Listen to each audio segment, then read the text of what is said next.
everyone and welcome back to my booktube channel, Lisa in Bookland. Today is my final video of Victober. I'm looking a little bit further into the future and I'm going to tell you about my Victorian TBR for next year, 2023. It feels weird to say. From the middle of this year, I started this Victorian reading project just for myself to read at least one Victorian novel per book. I'll leave that linked down below, and that's been working out really well for me. So I decided I'd carry that forward to next year. I'm going to say still one per month. Like, I'd be hoping to be reading more than that because I've enjoyed it so much. So these are kind of the ones that are like longer Victorian classics that I'm in danger of maybe forgetting about if they're not on a like TBR, and also like a series to give me kind of a bit of structure to the year. I don't own any of these books yet, apart from one, but it's in the car. I'll pick them up along the way, or I'll read them on ebook or whatever. The first author I want to talk about is Anthony Trollope. I have heard so much about Anthony Trollope over Victober and beforehand indeed, and especially there's an author that one of the hosts of Victober, Kate Howe, did with the chairman of the Anthony Trollope Society, and he just made Anthony Trollope sound so great, and so has everybody that has been reading Anthony Trollope for Victober, and I really feel like I'm missing out, and I haven't read any Anthony Trollope this year. So in 2019, I think, I was reading the Palliser novels, which you'll see here behind me, and I did read the first three, and I was enjoying them. Not absolutely loving them, but I always put that with the provision that I wasn't as experienced with reading Victorian novels at that year. But I was enjoying them, but halfway through I got distracted by other things and I never finished them. And now it's been long enough ago and I'm as bad with remembering characters and plots of books that I think I'd have to start again. I have heard it's better to read the Barchester Chronicles first. I'm going to leave the Palliser novels aside for the moment and read the Barchester Chronicles in 2022, and I'm going to read one every second month. So in January I'm going to start off that little project with the Warden, which was published in 1855. I know that it's only a short little book. It's set around the warden of a hospital, I think, who's also involved with the clergy. He's a precentor of a cathedral. I'll be honest, I don't know what that means, but I'm sure I'll find out. But yeah, I'm excited to start off that series. I'm just going to mention the other books as I go through the months because I don't know what's safe to say without spoilers. Suffice to say, I know it's a series of kind of interconnected novels, all that's set in this town of like Barchester. But because the Warden is so short, and because I think Victober will have been long enough away that I'll be dying to read some more Victorian novels. Also in January, I want to read Shirley by Charlotte Brontë. This will be a reread for me. I read it, I think again it was in 2019. It's the only Brontë novel that I haven't read recently. I have read the rest of the Brontë novels either in late 2021 or this year in 2022. So I just want to be able to compare them all basically and make a video about which one is my favourite. Typical booktube thing. But I know that Shirley is set kind of around the Luddite uprisings in 1812. Its mill owners are kind of key part of it. I wonder if it's anything like North and South. It's probably not quite as good, but the main character I know is Caroline, and Shirley comes in a bit later, and it's about kind of their love stories and that. So yeah, just looking forward to reading that. I didn't take it out, but I do own a copy of Shirley. February then, actually, so I said I was going to read one of the Barchester Chronicles every second month, but March is hopefully going to be the Irish Readathon. So I'm going to read one in February instead to leave March free for Irish books. So February then is Barchester Towers. I've heard this rated very highly as one of the best books, the Barchester Chronicles. I'm looking forward to that. As I say, can't give you any more details about that. So March I'll be hoping to focus mainly on Irish books. I actually just booked a little holiday within Ireland in March, so I might pick up some other things as well, but we'll see. But the main thing I'm hoping to read is also a book that I've heard a lot about in October, and that is Uncle Silas by Sheridan and Fanu. I've not read anything by the author before. This was published in 1864 and it's a sensation novel. And I know that it was also interestingly based on a short story called A Passage in the Secret History of an Irish Countess. So I think I probably will read the short story as well as the novel.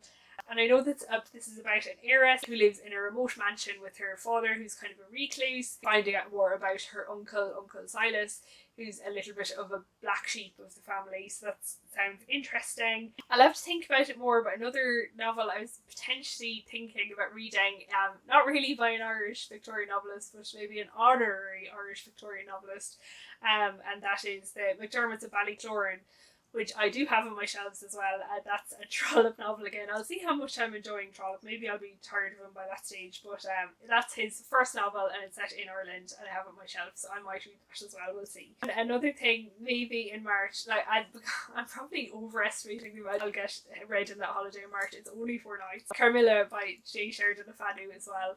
I know it's a vampire story. Yeah, I've heard a lot about it. I know it's quite short and I think it'll be interesting. So then we're on to April. In April, I was thinking I'd like to read Jill by Amy Dillwyn, which is a Welsh Victorian classic that was published in 1884. Pleasingly, these are all moving forward in time. That's nice.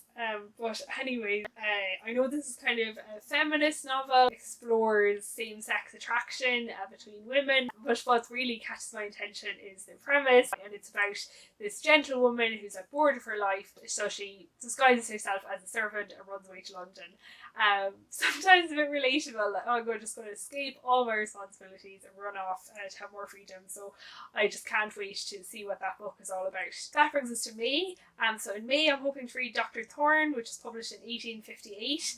I'm actually really looking forward to this one. As a while back, I did watch the adaptation of Dr. Thorne that was done by Julian Fellows, and I really enjoyed it, but because I have such a bad memory for plots, I can't remember what happened in it.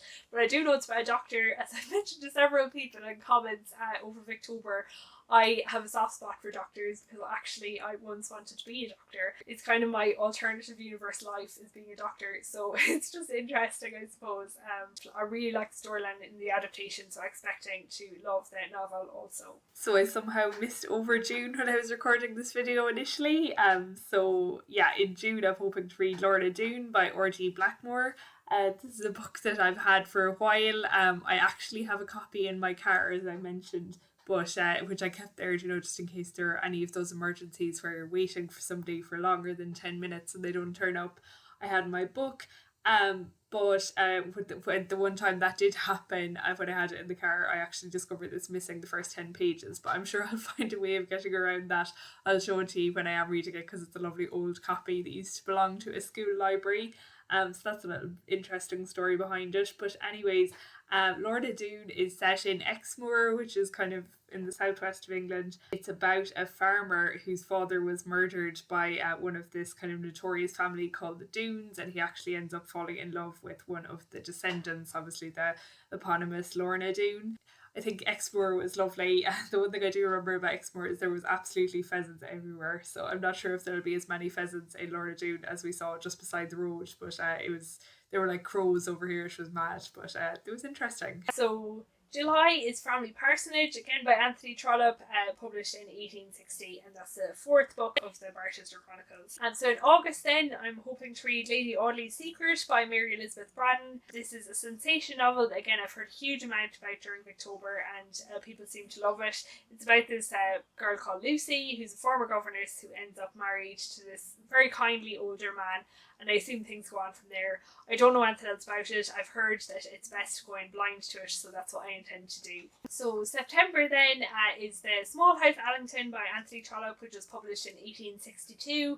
I know that this is about the small house Allington where 2 sisters live. It's next to like the big house Allington. I assume there's like some interactions between the 2 households.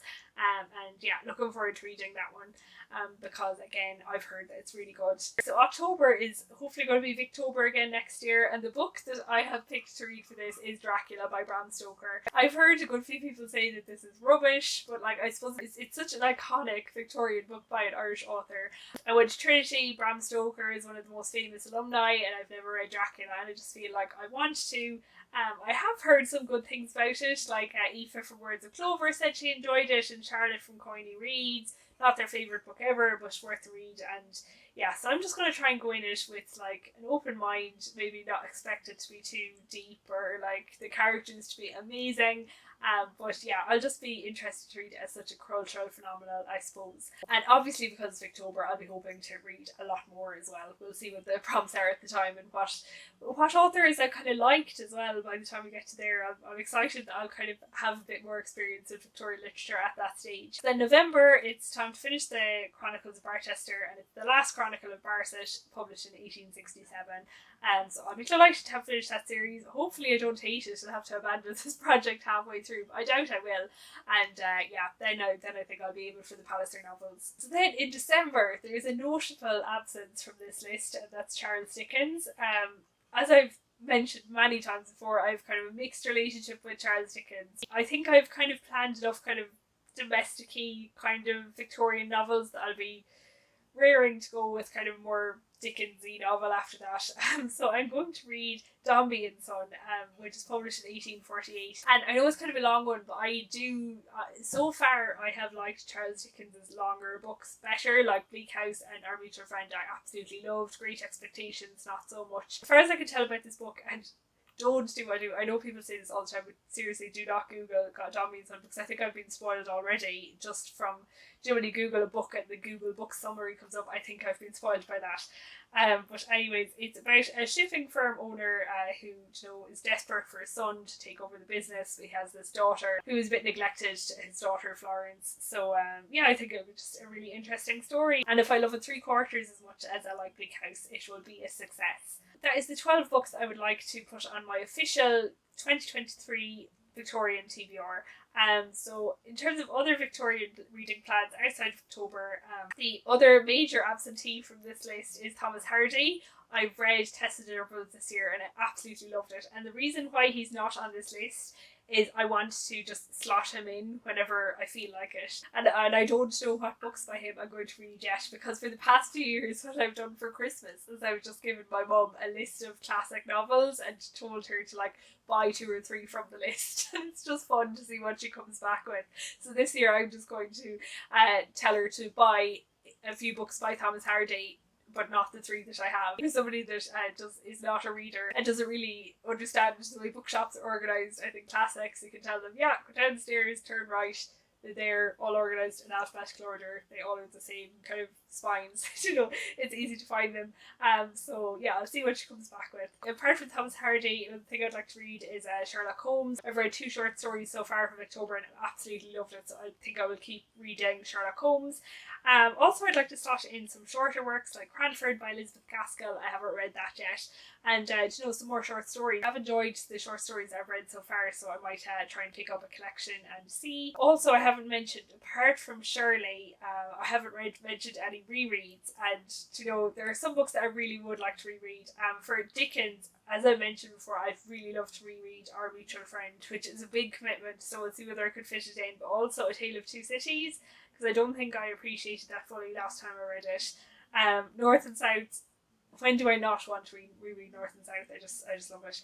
And also John Halifax Gentleman. I really enjoyed that when I read it at the time, but that was back in 2019, and I've just been feeling the yearning to reread it, especially having read Olive earlier in the year. So that was a very easy read, so I think I'll be able to slot that in. Yes, that's it. It is kind of nice to have mapped out 12 books that I want to read next year. I don't know if I'm going to do this for any other genre. I don't want to make my reading too prescriptive, but I think Victorian novels, because sometimes they are a tiny little bit intimidating, it's just nice to kind of be expecting what one you're going to read the next month, and be getting a bit excited about it. It's like 12 months you think is a long time, but when I only listed 1 or 2 for each month, I still was kind of disappointed by all the number that I couldn't fit on the list. But I don't want to block out the room for non-Victorian classics either. Obviously there are later classics that I would like to read, and earlier ones I always want to leave room for some Jane Austen, and obviously all the other things I like to read as well, non-fiction and historical fiction and other things. So that's it. Early little plans for 2023. I hope you had a lovely Victober. I can't wait to see everybody's wrap-ups and hear what they thought of the books they read. So thanks for listening, thanks for watching, and I'll see you next Thursday for my next video.